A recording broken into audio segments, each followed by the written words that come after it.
Hi, welcome back to Sarah's Music. Today we're in Santa Barbara in Southern California, and we'll be spending the whole day surrounded by music at the beautiful Music Academy of the West.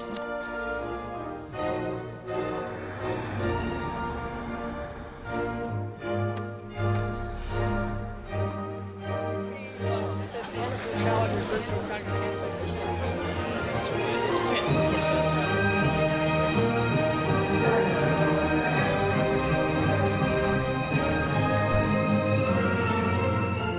Since the early 1950s, young musicians from all over the world have come here to the Music Academy of the West to study music intensively for 8 weeks in these beautiful and supportive surroundings.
Scott, thank you so much for having us here today. It is a stunning place. Oh, such a pleasure. You brought a beautiful buzz and energy to this campus today.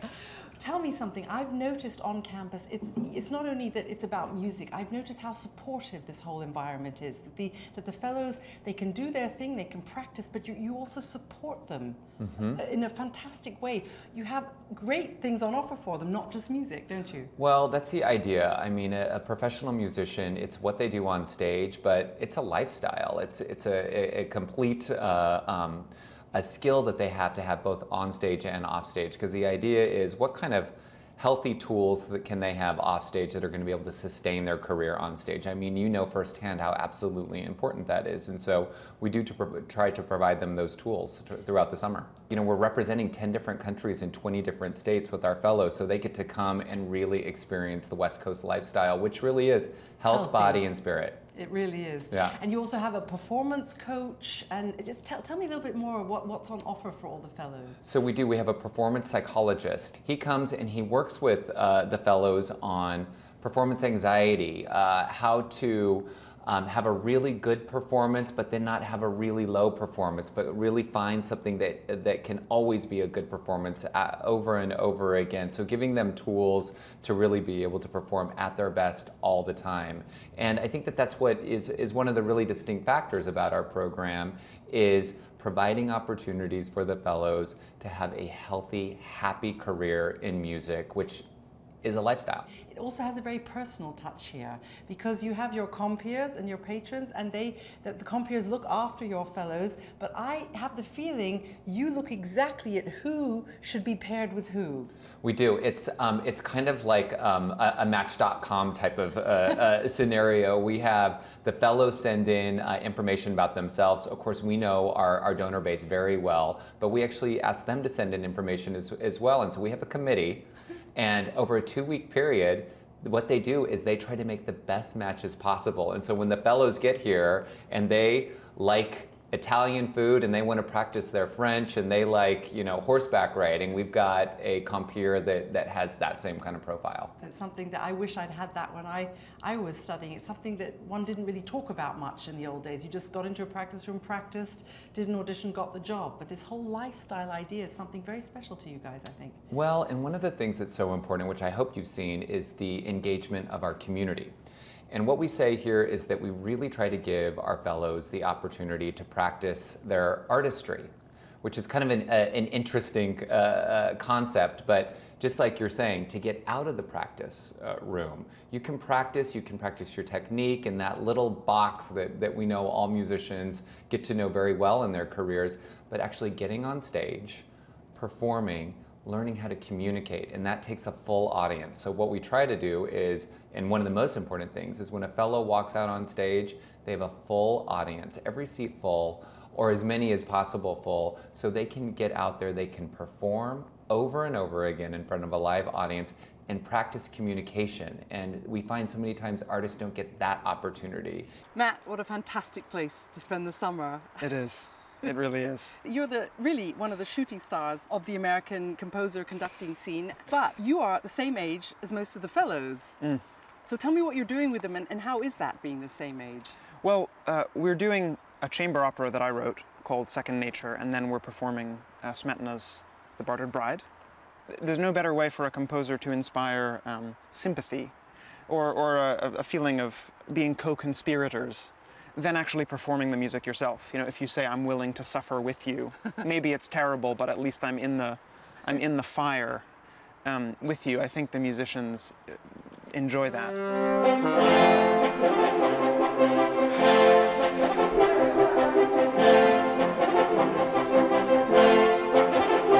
Stands! Look at our stands, isn't that cool? Okay, here we go.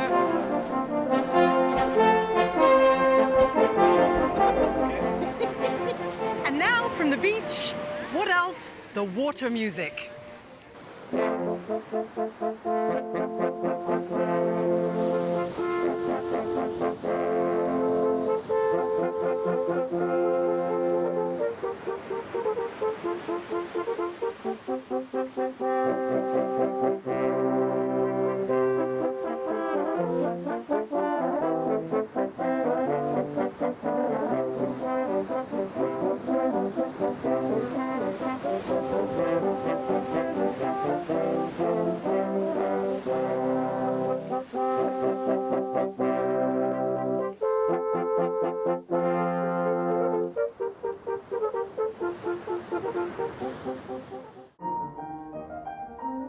Careers have been inspired at the Music Academy of the West, one of the most famous being the legendary singer Marilyn Horne. Ms. Horne, thank you so much for coming to talk to us today in this amazing campus. You've spent more summers here than most. Yes, I have.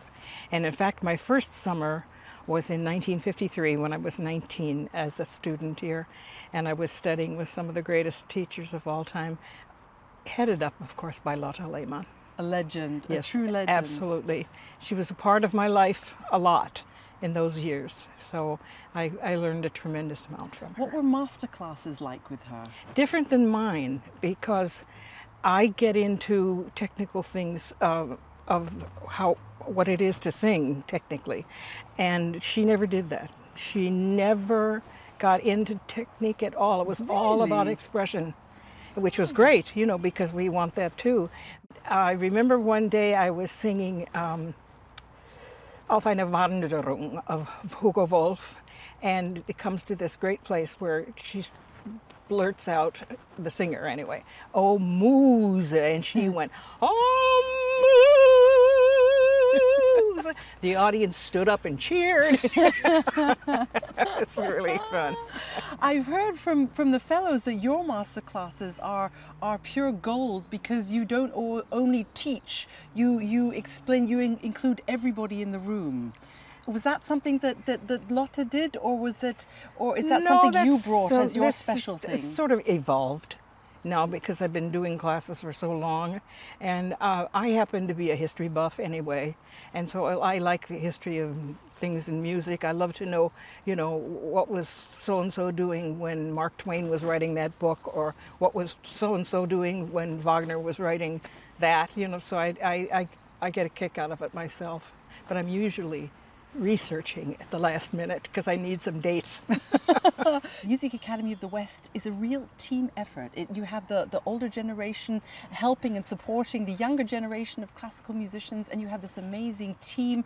There's yoga on offer. There's all sorts of things. It's a Those full are things that have package. been added recently with our new president. He's not new anymore, but Scott Reed is a truly wonderful president, and a lot of wonderful innovations have started with him.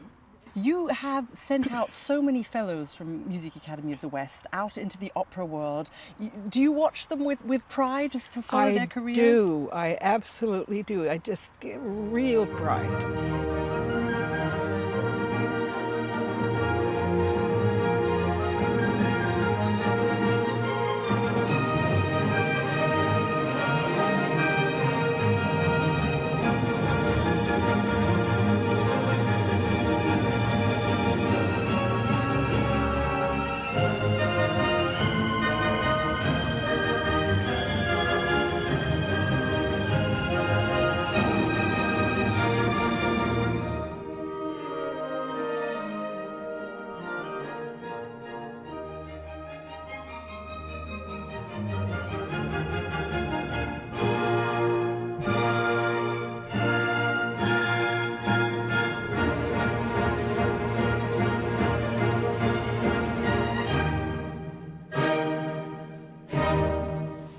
That's all from Sarah's Music for today. What a beautiful and inspiring place to spend the whole summer surrounded by music.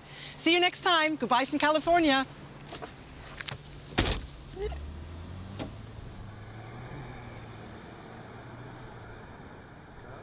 So for today's horn challenge, who better to ask than Marilyn Horne herself? It's a huge honor. There we go. You hold it there. You put your hand in here. Hand in here. You use your singer lungs. I don't need to do anything here. You don't need to do anything. You just need to pucker up and blow.